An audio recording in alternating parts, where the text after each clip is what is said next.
Welcome to Friends with Fertility, the podcast where we dive deep into the world of fertility, reproductive health, and all the emotional journeys that are in between. I'm your host, Elizabeth King, a fertility expert dedicated to providing you with the knowledge, support, and inspiration you need on your path to parenthood. Whether you're just starting out, exploring your options, or looking for solidarity and advice, we are here for you. Let's embark on this journey together and turn uncertainty into empowerment and make friends with fertility. Let's get started.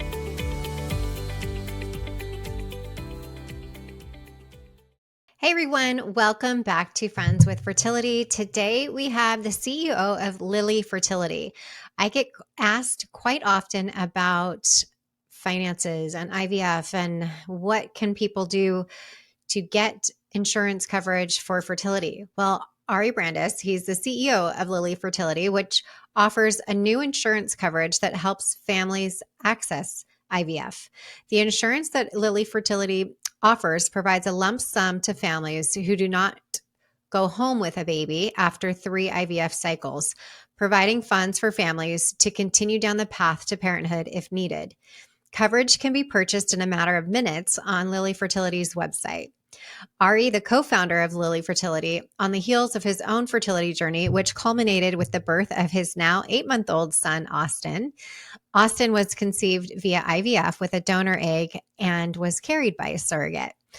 Before co-founding Lily Fertility, Ari was an investment banker specializing in the insurance industry and a lawyer. He is based in New York City, and I really hope that you enjoy this episode with Ari Brandes from Lily Fertility. And thank you for being here. Thank you for having me. As I mentioned in the bio, Lily is a insurance company specific for fertility, which I get questions about all the time. People stop me who know me to say, hey, do you know what I can do? Because I don't have coverage. I myself, when I was going through it, didn't have coverage either. So how did you get into this space? Tell us a little bit about that story. And then also what makes Lily Fertility different, I guess, from any other aspects of fertility coverage that's out there. Well, thank you for the great questions. And again, thank you for having me on the show today. So, my personal connection to fertility is that I have a son who's 8 months old now, who was conceived via IVF, carried by a surrogate, and the egg that was used to create him was from a donor. So I've seen a number of aspects of what many families' fertility journey looks like. I'm going to stop you right there, Ari. How long was this journey before you guys decided to go the egg donor route and then surrogacy, or was that kind of a combined situation of we know we need to do an egg donor and a surrogate? What did that feel like and look like for you guys? I'm a single parent by choice. Oh, amazing. And so I knew from the start, but it did take quite a long time to find an egg donor that I liked. And then ultimately, the process was a multi-year process with lots of helpful family support, as well as a great clinic and surrogacy agency and whatnot. But that process revealed to me the financial stress and risk that many families experience when undergoing IVF, let alone, again, working with a surrogate Right. or a donor egg or sperm. Which I'm glad that I wasn't actually aware of this, because this opens up a whole other topic of conversation of knowing that not only are you going to, in fact, need to go this route, but the financial implication of needing to go that route, and that's the only option you have, is extraordinary for most people. And your average person off the street doesn't have that as an option to Yeah. have an egg donor and a surrogate. It's extremely expensive. So how it's a daily conversation for me. I had it twice Mhm. today already before I'm speaking to you in this organic conversation of how do we normalize that for the everyday person that's going through it, that goes to a fertility clinic and sits with their financial person and says, oh, this is going to be 20K, that's going to be Yeah. 150K, et cetera. Those numbers are not small numbers to your average person that's going into a clinic, and you going in, that's already going to be your numbers, right? So Yeah. obviously you were prepared for that, I'm guessing. But even still, knowing that now that is the audience that you have, again, I'll pose a question. How does Lily change from, or is it different from the next insurance offering? So what Lilly provides, and we act as an insurance broker. We're selling an insurance policy that's issued by a U.S. insurance company, and that policy provides families with a lump sum if 3 cycles of IVF are unsuccessful. We sell the policy online on our website. An individual or couple can come to our website and in a matter of 5 minutes apply, get a quote, and if interested, purchase coverage. Um, and we set the amount of coverage. The consumer has a choice, but the question that determines the initial amount of coverage that we offer is how much do you expect to spend out of pocket if you ultimately need 3 cycles? So some families have some insurance coverage, and we wouldn't include that portion because that portion is paid for by somebody else already. For others, IVF is completely out of pocket. So our value proposition is that an individual or couple can start their first cycle of IVF knowing that if they ultimately do 3 cycles and they pay their clinic for 3 cycles, and none of those cycles produces a baby, that they will receive a check for a lump sum from the insurance company. That check can be used for more IVF, it can be used for adoption, or other sorts of family building.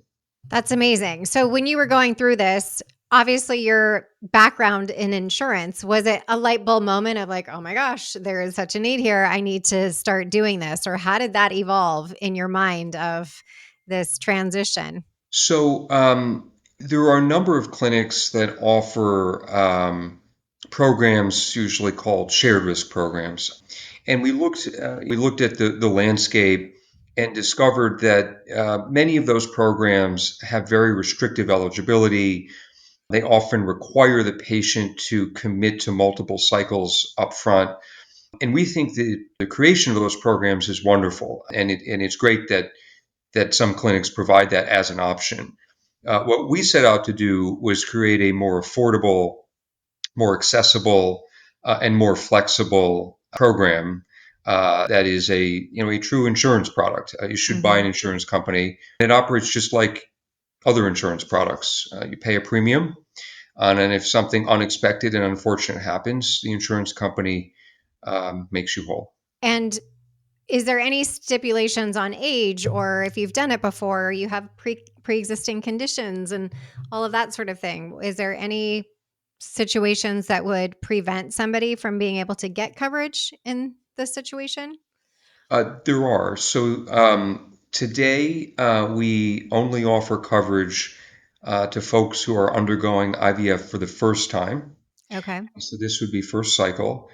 But the age range is wide. It's ages 20 to 45 Okay. with a BMI range of 18 to 40. Today we are live in 6 states: Texas, Florida, Georgia, Virginia, Washington, and Illinois. So we offer coverage to residents of those states. We're expanding, and we certainly welcome interest from anybody in other states as we map that out. But Sure. those are the key criteria. And I would imagine that it's still, because I know that I get asked this all the time, it's still one of those things that people don't even know is an option, Yeah. right? They think my employer doesn't offer me fertility coverage and therefore I don't have it, which now it's really getting this message out is even if you don't have fertility coverage of any kind, you can still go out and purchase it like you would something on Amazon, it sounds like, Yeah. and have it there for you. Is it really that easy? Do you need any letters from doctors, or how does the really ins and outs of it work? Because it sounds a little bit too good to be true, Ari. Yes. So we've heard that, Okay. and fortunately, it's not. We don't ask for any medical records up front. Okay. And as mentioned, the underwriting process is fully automated. There's no, you don't apply and then wait. You apply, and if eligible, get a quote. Now, if you purchase coverage, you undergo 3 cycles. and it's within 2 years. And so all three cycles are unsuccessful, and you come back to us and you make a claim, again, as you would with any insurance policy. Hmm. At that point, we will ask for we'll ask Right. for medical records, both to confirm that everything you told us on the application is correct, and records to confirm that indeed you underwent three cycles, and that all of those cycles, or none of those cycles, produced a live birth. And you're reminding me too of many patients that I have had in the past where this insurance, even if they have the coverage, it's pretty overwhelming to understand it from a lay's person's perspective and then be expected to fill out all the information, know what it means and what it doesn't Yeah, mean. And then not only are you stressed about your situation about trying to have a baby, now you're stressed about how to figure out all the insurance ins and outs and how to basically justify yourself to be covered for this. In which case, it sounds like Lily gets that eradicated from the situation and then you deal with it after the fact, which, in my yeah, opinion, coming from where I stand with patients, takes that additional level of stress at least off the table for the time being until you get to the other side of whatever that might be. Which, from a success rate, we're always talking about that from my perspective. The level of stress that that removes from the situation to not have the need to have the conversation about the finances at that moment is huge. And I think yeah, often a conversation that is overlooked about when people go to sit down in a fertility clinic and they speak to the financial person. And like I said earlier, here's the breakdown of the cost. That's just another day in the office going through numbers from that person. But right, for the patient side, it's pretty shocking and it just puts a whole nother level of stress on the situation. So yeah, the reason that I point that out, one, is because I feel like it's not talked about all that often and it's kind of overlooked from the fertility clinic. And I feel like we definitely need to get them on board with presenting that information in a yeah, kinder way and more considerate of the regular person, but also to understand again that there's this option of, if your employer doesn't offer it, and you're still looking for a way to build your family in a way that you can have success and not have that stress on yeah, top of you, which you cannot underestimate the level of stress when you're going through fertility. I know scientifically there's not really proven studies that say stress causes infertility. I'm not saying that, but we know that when you are doing the work on your mindset and everything and you're going through it, your outcome is going to be better. And taking yeah. that level away of financial stress is going to get you that much further to growing your family faster. We're excited about it. It really, we think about the coverage in different ways. We think about it as protecting families' dreams of having a child, or building their family. We think about it as having a light at the end of the tunnel. Obviously, we're not guaranteeing births. Nobody can do that. Right. And I will But say, again, if somebody is guaranteeing you that, or you hear an ad on the radio for that, run the other way because I have yes, heard right. that. So be Oh, aware. interesting. Well, yes. So we're not guaranteeing Right. that. What we provide, though, again, is if you come to us and you pay, just like any insurance, you pay a premium. And if you want to go through cycles, and again, you're paying your clinic for those cycles. And if none of those cycles produces a live birth, you have money. And that could be Mhm. money, as I highlighted, it could be for further IVF, it could be for adoption, it could be to repay a loan that you took out. And so we're excited about it, receiving really positive feedback. And it is new. Obviously, the flavors of having um, kind of a money back reimbursement like feature, that's not new, that exists. I Mhm. think we just, we took a different approach, as I mentioned, that we think is more accessible to a wider scope of prospective parents. And to that point, I feel like that scope is growing by the day, honestly. Whether it's a same-sex marriage and or somebody who is just single and doesn't want to wait to find somebody in order Yeah. to build their family. I was speaking to somebody this morning and it's definitely getting to a point where I think it's opening up this whole new conversation of why shouldn't I just do it on my own? And why Yeah. should I wait? And also, a lot of people waiting is not a good thing in this particular case, especially if you're a woman, knowing that that clock is definitely ticking. So, again, I can't really say enough about these options for people that are going through it and the relief that it brings. Again, is insurance, right? We all know the ins and outs of how it goes and paying the premium and hoping that you don't need it, but if you do, it's a Yeah. really great thing to have. I myself, my husband, my dad was a broker, so I grew up Mm. with all of this in my life as well.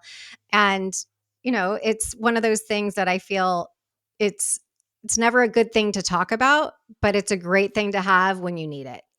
Yeah. And when we're talking about fertility, again, if we can have something to check the box to eliminate an aspect of stress on this journey, sign yourself up, because you will never look back and be like, "Oh, I wish I wouldn't have done that because I didn't get anything from it." No, you had peace of mind, and you can't Yeah. measure that on this journey because there are so many other aspects that have an emotional component to them. So, was your journey to Austin pretty straightforward with the retrieval and transfer and all of that, or was it more complicated than you expected?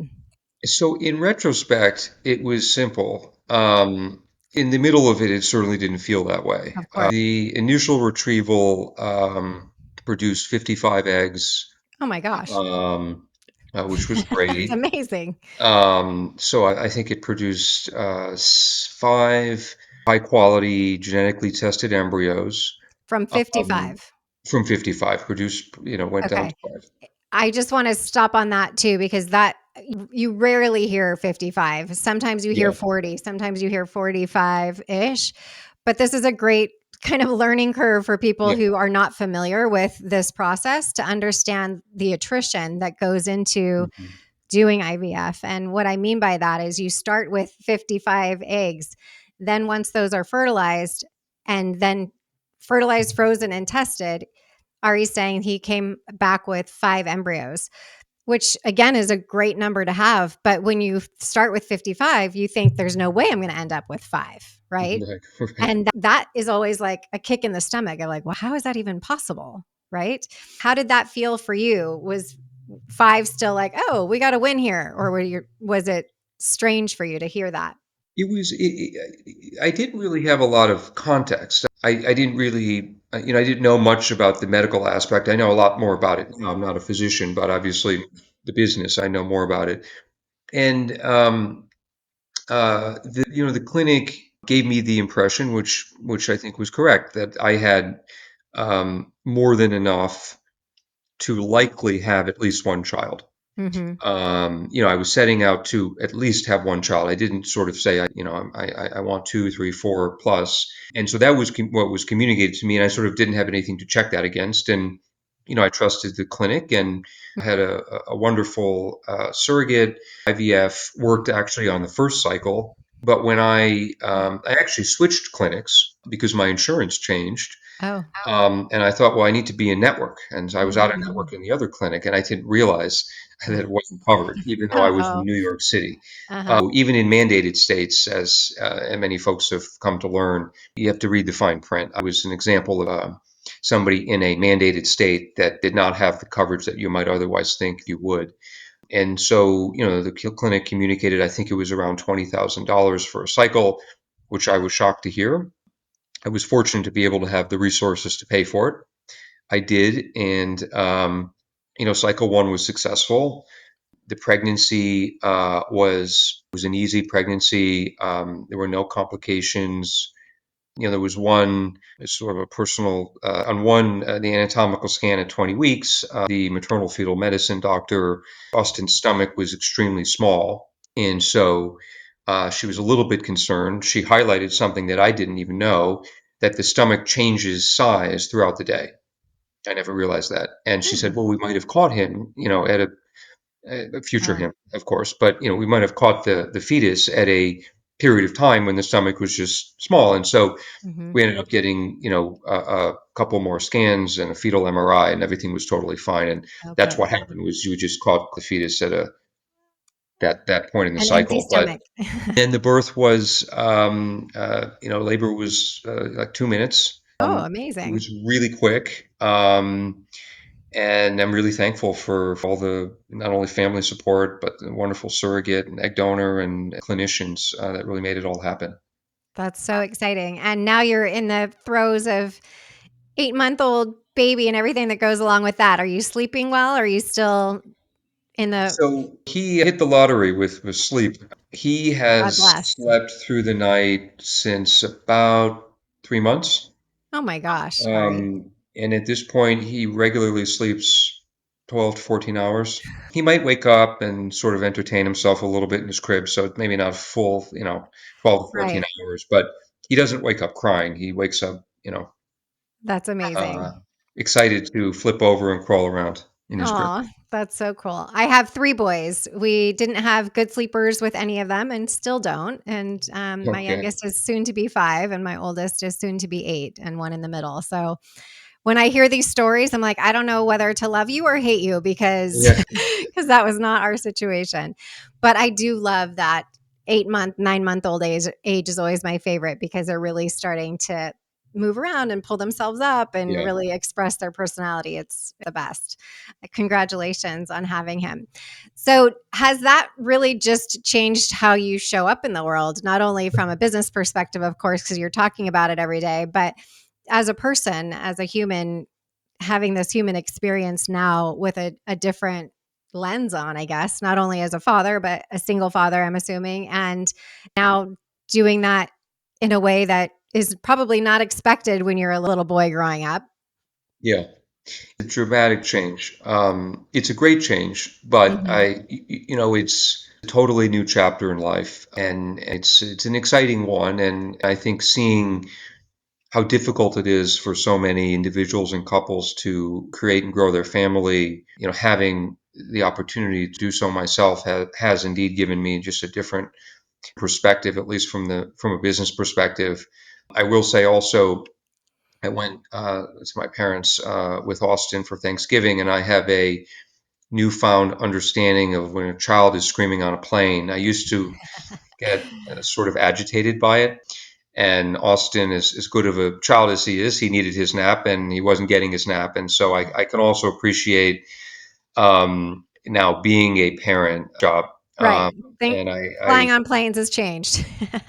yeah, so if I hear a screaming child now, not that I think anybody wants that, but I can sympathize A little more that empathy, yeah.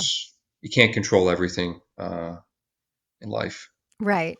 What advice would you give for somebody who's starting down the path in both areas? One from the perspective of the CEO of Lily Fertility, and Mm. one as, again, just a guy who just has an 8-month-old baby who's gone through the process. From a Lily fertility perspective, we encourage folks to sort of check our website out and see if what we offer is a fit.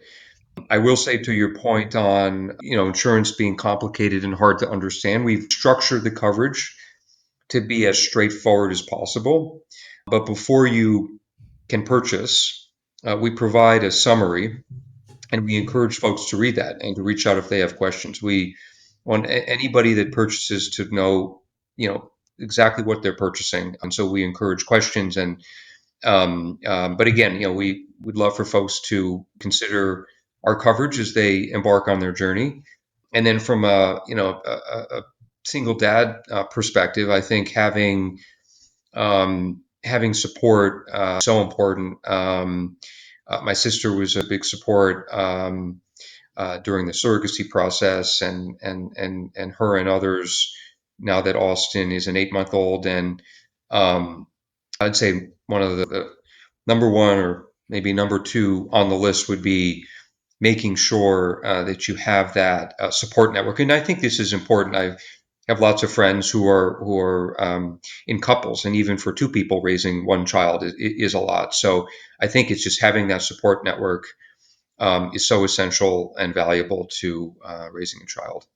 Right. I have the single parents that I have been my clients or that I know have always said, we actually feel like we have more support than the couples that we know Yeah, because people know that I need help and they yeah, are openly and willingly able to help because it's more on just know that you need to ask for it and accept it, because people do want to help and they are there for you. And, Yeah. we've joked all the time that they are, every person down the street is an auntie or an uncle, and, is there willing to help with whatever and pick up where the nanny leaves off or whatever it may be.